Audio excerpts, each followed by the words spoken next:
에릭 홈스봄의 혁명의 시대, The Age of Revolution, Europe by 에릭 홈스봄, 1962년도 판을 시작합니다. 18세기 말에 일어난 영국의 산업혁명, 1760년부터 1840년까지 일어났던 이 산업혁명은 지식인 사회의 왕과 귀족이 주인공인 왕정 귀족 사회에 뿌띠부르주아의 자각을 일깨워 주었습니다. 이어 이어진 미국의 독립전쟁, 1775년부터 1783년까지 이루어진 이 독립전쟁은 미국이 독립하고 조지 워싱턴이 미국 황제 취임을 거부함으로써 모든 패권을 미국의 부르주아, 자본가들에게 넘겨주어 민주주의로 위장된 자본주의의 서막을 열었습니다. 이는 서구 유럽 왕조의 원조격인 프랑스의 왕과 귀족을 단두대로 몰살하며 왕정 귀족 사회의 몰락을 알리는 프랑스 정치혁명, 1789년부터 1799년까지 이루어진 이 프랑스 혁명을 미국을 뺀 유럽만 포함하여 이중혁명이라 에릭 홈스봄은 칭했습니다. 이를 통해서 형성된 사회체제가 그 후 근대 서양사회의 기원 모델을 제공했다고 파악했습니다. 혁명의 시대에 역사의 총화로 등장하기 시작한 자유주의적 자본주의는 자본의 시대에 세계적으로 확산되면서 지배권을 장악했습니다. 20세기는 엄청난 기술 발전과 대량 사륙 및 환경 파괴, 대중의 정치적 등장과 국가폭력, 자본주의와 사회주의, 극단적 부와 빈곤이 공존했던 시기입니다. 에릭 홈스봄은 마르크스주의적 국제주의자였으나 서유럽 중심주의적 기준으로 세계를 바라보고 평가했습니다. 그는 영국에서 실제 공산주의 혁명이나 공산정치에 기여하거나 관여한 적도 한 번도 없이 공산당 당원으로서 마르크스 공산주의 사상을 세상에 가장 널리 학문적으로 알린 인물입니다.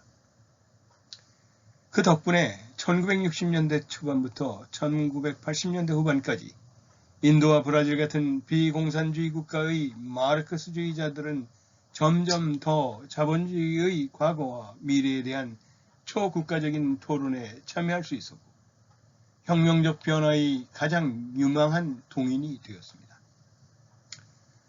아쉽게도 에릭 홈스봄은 1960년대부터 자신의 소련식 사회주의 체제의 정치사상적 희망이 실현될 가능성이 없음을 알았고 1980년대는 바지 입은 대처라는 조롱을 받으며 영국 노동당 개편에 관여했으며 살아생전에 공산주의 사상의 주체 소련의 붕괴를 충격적으로 바라보아야만 했습니다. 에릭 홈스봄의 생애를 살펴보면 에릭 홈스봄은 영국의 마르크스주의 역사가였습니다. 그리고 런던 대학교 버크백 칼리지에 학장을 지내기도 했던 영국 공산당 당원이자 공산당 역사가 그룹의 회원이었습니다.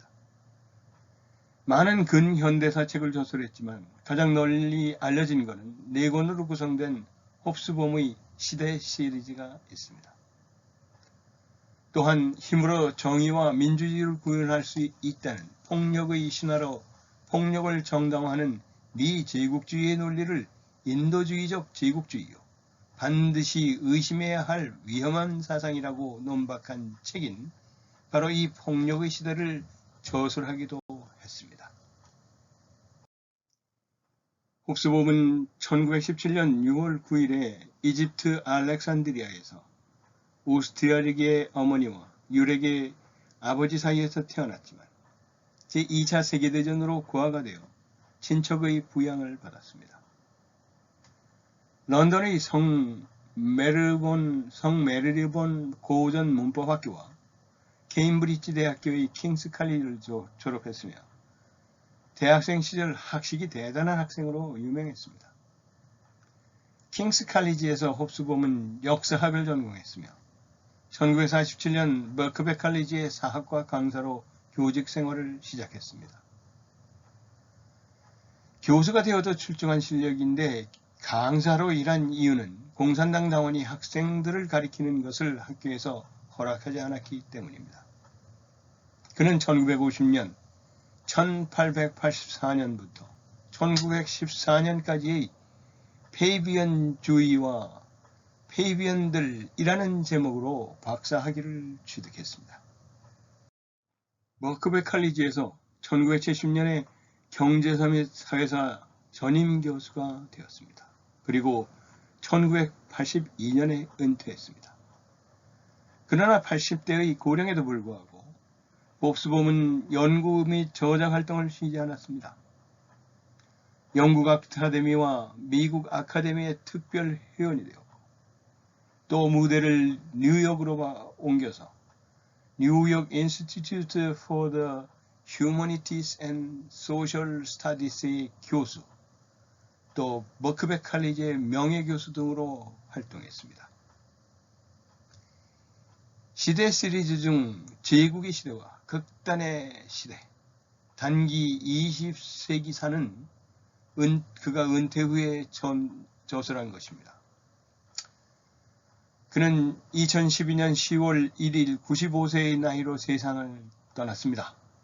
떠나기 전 초기 서구 유럽만을 고집했던 그의 학식의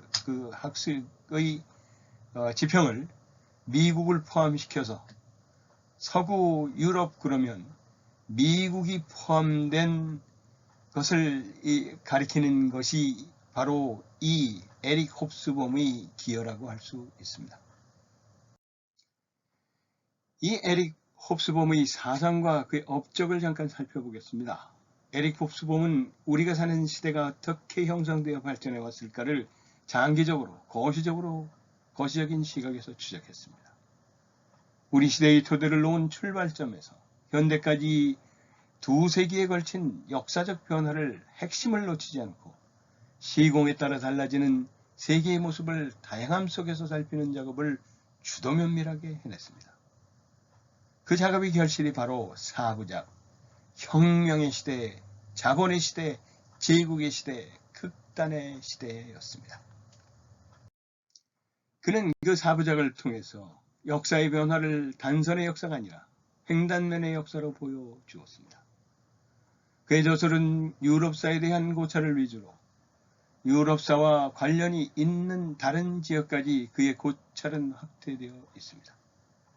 실례로 그는 18세기 말에 일어난 프랑스의 정치혁명과 영국의 산업혁명을 이중혁명이라 칭하면서 이를 통해 형성된 사회체계가 그 후 근대 서양사회의 기본 모델을 제공하였다고 파악했습니다. 이 이중혁명 이후 서양의 여러 사회가 반드시 혁명의 길을 거친 것은 아니었으나 적어도 이 사회들이 다양한 경로를 통해 수립한 새 체제는 이중혁명으로 수립된 것과 유사했습니다. 또 그러한 모델을 다른 체제만이 근대세계에서 생존력을 가지는 것이라고 분석했습니다. 그것은 자유주의적 자본주의의 성공을 보장할 수 있는 체제를 의미했습니다. 그가 보기에 혁명의 시대에 역사의 총화로 등장하기 시작한 자유주의적 자본주의는 자본의 시대에 세계적으로 확산되면서 지배권을 장악했습니다. 이 혁명의 시대에서 이 세상의 주인은 부르주아였습니다. 그러나 이 득이양양했던 부르주아의 낙관적 세계는 제국의 시대에 들어설면서 파국을 향해 달리기 시작했습니다. 1차 세계대전은 긴 19세기의 주인공이었던 패권적 부르주아 자유주의의 이상한 죽음을 의미하는 세계사적 재앙이었습니다. 그것은 진보가 내포한 자체 모순의 결과이기도 했습니다. 그 다음 시대인 짧은 20세기는 극단의 시대로 요약이 됩니다. 그에게도 20세기의 성격은 하나의 세력을 주인공으로 해서는 규정하기가 어려웠습니다. 엄청난 기술 발전과 대량 사륙 및 환경파괴, 대중의 정치적 등장과 국가폭력, 자본주의와 사회주의, 극단적 부와 빈곤이 공존했던 시기였기 때문입니다. 인류가 이 시기를 살아넘길 수 있게 해주었던 원동력이 더 이상 부르주아적 세계관이나 단선적 진보에 대한 순진한 믿음이 아니었습니다. 이런 다양하고 복잡한 20세기 탐구에 이르러 하나의 굵은 줄기로 세계사를 묶으려는 시도는 더 이상 하지 않았습니다.